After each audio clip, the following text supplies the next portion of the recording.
there it is. The holy grail of collecting. The binder. This here is the binder I use for all of my heroclix. And it's come about time to redo it.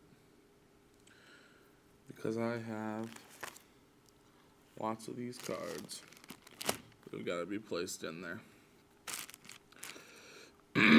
Now, the hardest part when you're redoing your binder is how to arrange it. I like to arrange them by point value and then rarity. So, let's go ahead and get started. Okay, now I have broken down my binder. All that's left in here are action tokens and feat cards. And here are all of my character cards. I have them organized by rarity.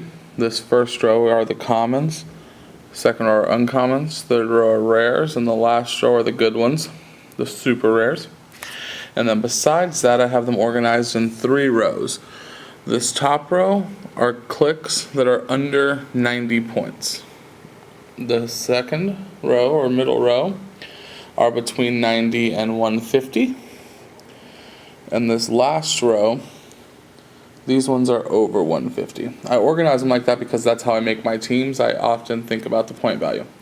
It's interesting to note with these stacks that the common ones under 90 and then uncommon under 90, and the stack keeps getting smaller and smaller and smaller.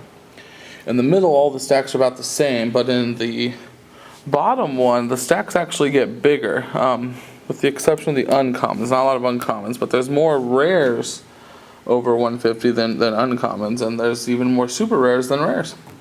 So that's cool. So now what I'm going to do is I will actually take these piles, starting with this, and I will organize those into ways of like put all the X-Men together, or maybe not by team ability or keyword, but just teams I might want to play.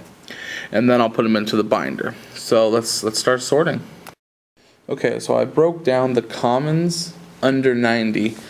These are just spread out. These purple cards are just like the older sets didn't have cards. So like this is a magma from an older set that didn't have a card, but I still like to have it documented in my book which ones I have. And primarily that's because I make my teams out of the book, and then I'll find the clicks later.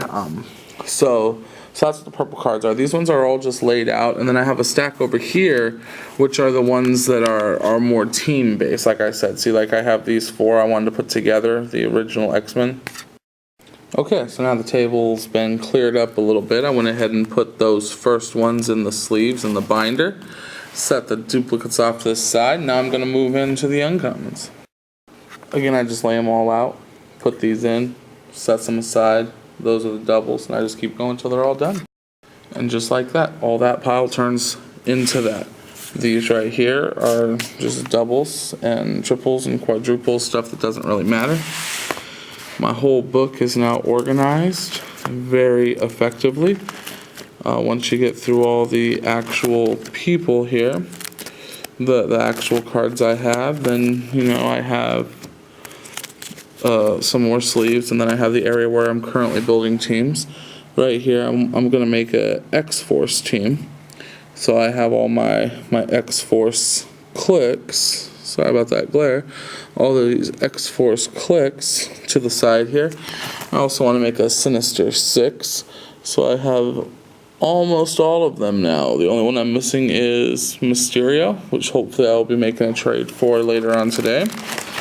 And then in the back I have my trades, which are these, which, like I said, hopefully I've lined up a trade for these already.